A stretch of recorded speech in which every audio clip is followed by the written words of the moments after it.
out by Japan, off the East Coast, and as recently, I'll say, as this year.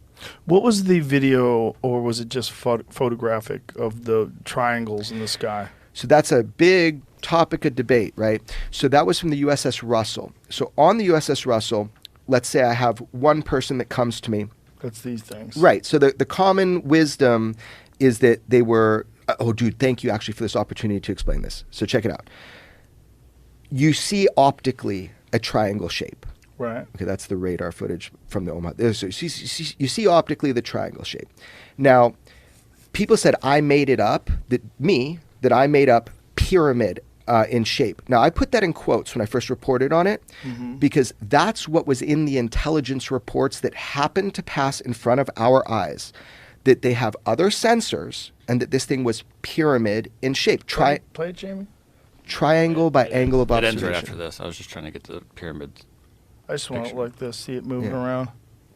Why is it flashing? Do they know? So that's the whole thing. So there's people that work in these UFO programs that did a full report on this, none of which is really public. So the internet says that this is bokeh effect. So like the lens on the PVS-14, somebody taped a triangle onto it. So what you're seeing is a lens artifact. And then in Congress, they backtracked from it because they realized the PVS-14 doesn't have a triangle aperture to make a shape of a pyramid-looking thing. And they said it was the camera that was being shot through. They actually did that in the first congressional UFO hearing, is say that it was that. So to back up, we don't know the shape of it. George and I don't know. All we know is that in briefing documents that we were exposed to, and they have other sensor systems to determine shape, they said triangle by angle of observation, pyramid in shape. So I can't justify to the public the shape because it's just, if they change their mind, hopefully they tell George. Here's the other part that people leave out of this discussion. They say it's bokeh effect. It's actually showing stars in the sky. They leave out this little inconvenient fact is that they have a rangefinder on the ship. These things were 700 feet off the deck of the ship. If it was a star, it would have fried Earth into a cinder if it was 700 feet away.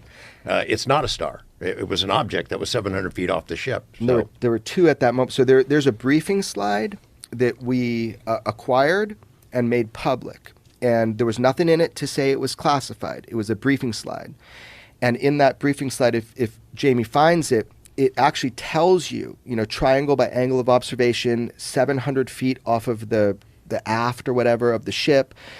So look, we're getting down to one piece of evidence. What people forget is that this was a 3-night event series with over 100 objects airborne at one time, surrounding 10 Navy warships. So the big question is, well, who knew our warships were there? And what Commander Fravor said at the hearing, we don't test experimental shit on ourselves without warning people that we're doing it. He's like, that would be really dangerous. And I'll give you an example. In 2019, one of the ships, I've spoken with one of the people fighting the ship. So they're called the TAOs, Tactical Action Officers. And what was reported to me was that when they were getting swarmed, that the admiral ordered, what's the name of that rail gun or whatever? I forget the name of it, some cool name, but it's like this really high-powered shooting metal up, and they're like, we had active flights. We had helos in the sky. Can you imagine somebody being like, we're getting swarmed, pull out the Gatling gun or whatever it is, Like the Whiz or something? I don't know. These are still images? Yeah, this is the slide that was used in this in a briefing that was prepared by the UAP task force. That was the briefing that was delivered to the Joint Chiefs, to certain members of Congress. And in this time, there was 2 of them that were over this ship? At this exact time? So 3. So they say 3 unknown UAS, unmanned aerial systems. That because I asked the people that wrote this, why did you say UAS and not UAP or whatever? Right. And like, we didn't really have that language yet of what to call it. So they debated over it. They said that's the right term. So this image is to represent, one of these. What does the S stand for in UAS? Unmanned aerial system. system. And there's another one. Unmanned. So that is one option. And I asked one of the guys, why did you say unmanned?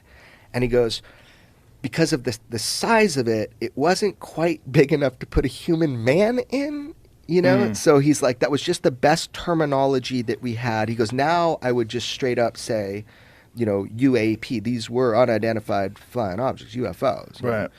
So I don't know. We're kind of, just to wrap this, is like 2019 is an important event because it's well documented. We were able to provide, not just from the USS Russell, not just from the Omaha, we brought witnesses forward. I think it was like episode 2 of our show. Like we had people come in with their testimony. It's an important case because swarms happen all the time on these training ranges, and with it, what appears to be an increased frequency. And people ask, why training ranges? And it might be because whoever these people are interested in what we're playing with. The East Coast, we have a naval air station called Oceana. It's gigantic. It's the biggest naval air station on the East Coast.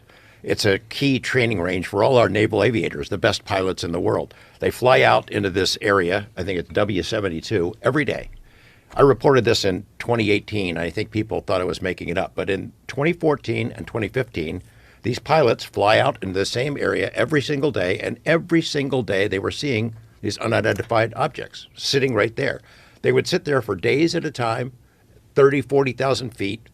It's not a balloon. They would just sit there in 100-knot winds right off the base so they could see what was going on at that base, see what training was going on. It was some kind of an observation operation, but we didn't know whose they were. Pilots would see them every day, but wouldn't report it because they don't want to have to go through the hassle of, hey, you saw a UFO, fill out the paperwork, get interviewed about it. But eventually, when Jay Stratton became head of the UAP task force, he started talking the Navy into, come on, guys, we need to document this stuff. So pilots started taking pictures with their cell phones. They detect these things on their sensor systems, fly over by them, and get a couple of photos. There were 3 different ones that we made public. They don't look like the Starship Enterprise. They look just weird objects. We had no idea whose they were, but they were seeing them every day. And I know when we first reported that, people thought we were making it up. But then Ryan Graves came out and said, yeah, it's true.